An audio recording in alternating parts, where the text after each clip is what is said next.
Ray Landis here with another guitar adventure, and I went and purchased a couple guitars from the guitarsgarden.com website, also known as Firefly.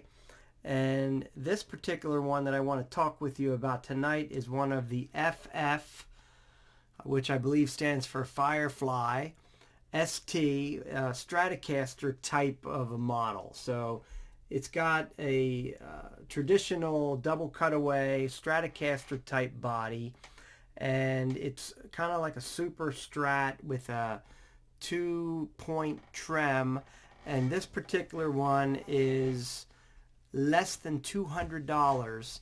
I think it's maybe a little over $200 after you pay the shipping. But I don't know how they do what they do for the price that they do it. But I'm going to talk with you about this guitar and tell you some of the things that I don't like about it first. And then I'll get into some of the great features that I do like about it. The big thing that I don't like about this guitar is that it is one heavy instrument.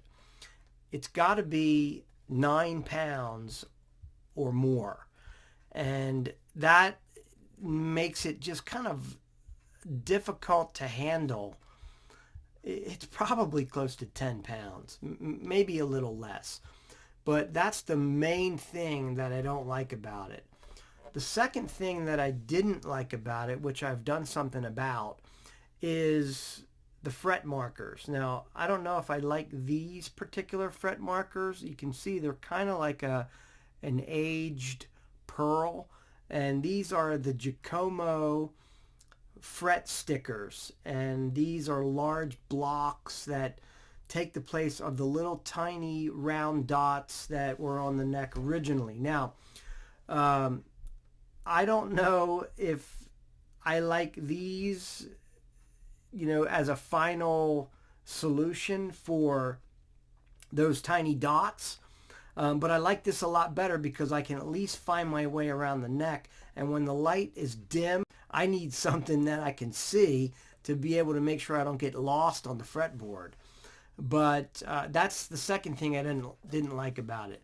The third thing I didn't like about it was that this is one of those tremolo systems that if you bend a note, if you take and you do a full bend and then try to play a chord afterwards, it doesn't sound like it's in tune. You've got to hit that bar and restabilize it. It does restabilize after you do that.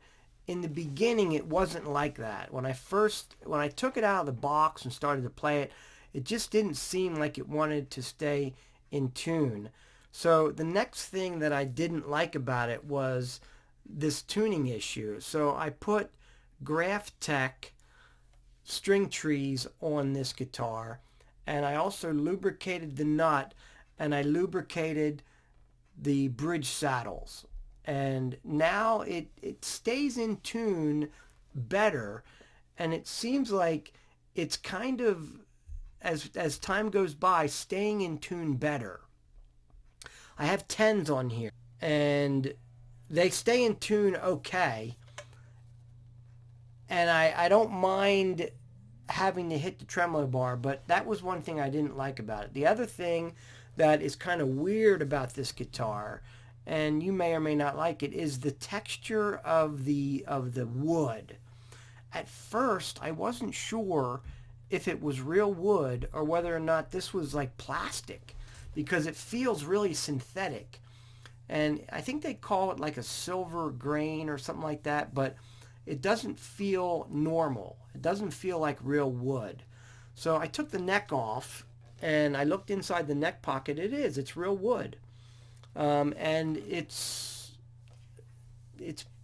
I don't know if it's textured in the finish or whether this is actually the real grain, but I wasn't sure if it was like a resin or something. But that's, I guess, minor. The other things that I talked about, they're the things that really kind of challenged me. The weight of it, the fret markers, and trying to keep it in tune. Now that I've got the fret markers taken care of and I've been able to kind of get rid of the problem with the tuning, everything else seems to kind of be okay. Right out of the box, it had great action. Right out of the box, it had great intonation. Right out of the box, the nuts seemed to be carved just right. So when you play an open chord, it doesn't have a problem with, being squeezed out of tune. So that was a plus. The tremolo was kind of weird because it's a push-in bar, but it's also got threads inside of the end of it. So when you push it in, if you flip it around one time, the threads catch and you can't get it out. I didn't know what was going on. I put it in, I couldn't get it out. But I found out because I opened up the back, and there's like a nut that you can undo with an Allen key, and then it takes out, it removes the threaded piece inside of the socket, and then I was able to reassemble it. And now I know what it is. So if you spin that around 2 times, it really digs in and you can't get it out. But at least I know what it is now. So that was kind of interesting to figure out. The neck on this is really, really smooth. It is one of the smoothest and nicest necks that I've ever felt for a guitar that's around $200.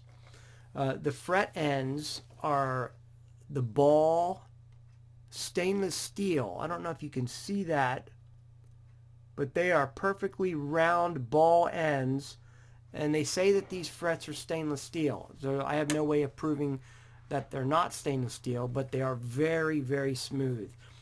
The fret or the neck radius on this guitar is a 12. I put the gauge on it. That seems to be the closest one. So it's got a really playable neck. The profile is nice. It's like a modern C. If you can tell, looking at the neck, there's a lot of, maybe you can see it this way, there's a lot of space right here between the edge of the fret and the string, which is nice because some guitars are really close there. The string can actually slip off the edge of the neck or slide off the edge of the fret. This doesn't seem to have that problem. So it's got nice strap buttons. It's got some great contours. This contour here is not typical that you would see on most Strats. The heel joint is tapered down. It's not the kind that has the different screw that kind of comes in a little bit and cuts off the corner, but it's normal and it's square, but it's tapered down towards the neck. Did not have to do anything to the neck as far as a shim or anything like that. It came set up really nice, and the pickup heights were really good. The thickness of the body seems to be a normal thickness.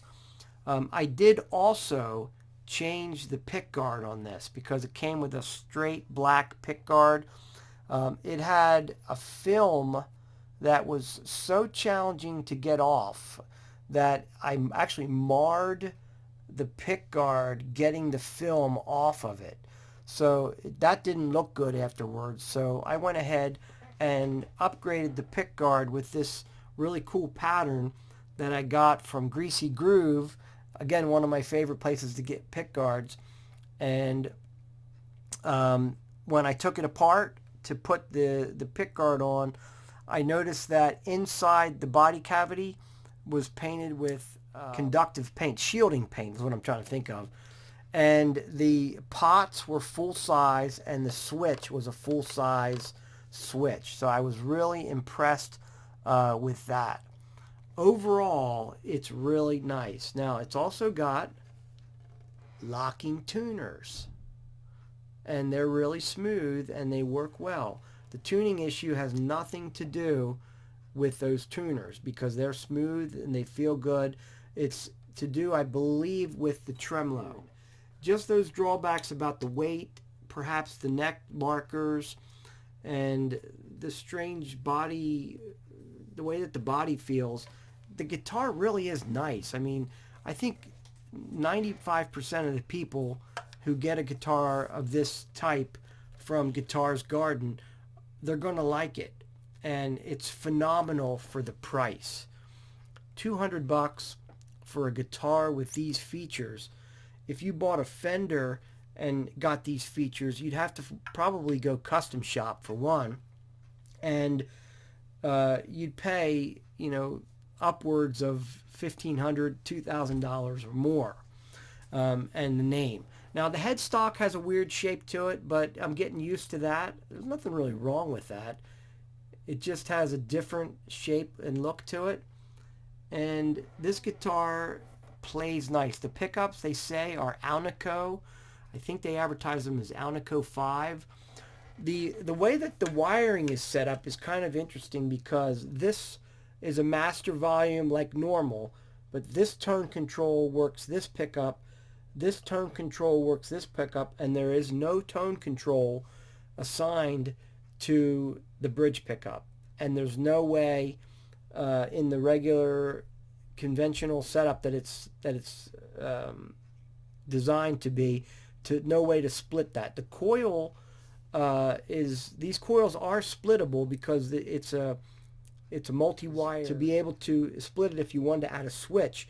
But right now it doesn't have any tone control and it doesn't have a coil split. None of these pots pull up. But if you put it in the second position where you've got the humbucker and the middle single coil, you do have some tone control with this tone knob. So you do have, a little bit of versatility with it. It really is, it's a hot guitar. Most of you may know from seeing my videos that I like to play clean. My favorite sound is just a clean guitar without any dirt. But this one, you have to be careful because the pickups are really hot. You plug it in, if you turn the volume all the way up, it's going to break up a little bit. You're going to get a little dirt. And nothing wrong with that. Some people, that's the way they play. But I like clean. And this guitar, again, is really hot. So overall, it's a really nice guitar. I don't know if I'm going to keep it. I may sell it or give it away. But I wanted to try this model just to kind of see what they're offering for $200. I have another Firefly that's in a T style. I'm going to bring that into another video. That one I just like it. It's so nice. It's got a lot of great features, plays like a dream. That one I'm going to keep. This one's probably going to find a new home. But I thought you'd be interested in seeing that. And this is really a phenomenal guitar for the money that you're going to pay for it. And just a little bit of know-how. You're going to need to know how to work it a little bit, but you can get this guitar to play really nice, and it'll meet your needs, especially if you like this is a jammer. This thing it's hot. So if that's the kind of guitar you like, then this could be perfect for you. And again, I wanted to bring it to you to see what you thought. And if you like this video, please give me a thumbs up and subscribe to the channel. And we'll see you next time for the next guitar adventure.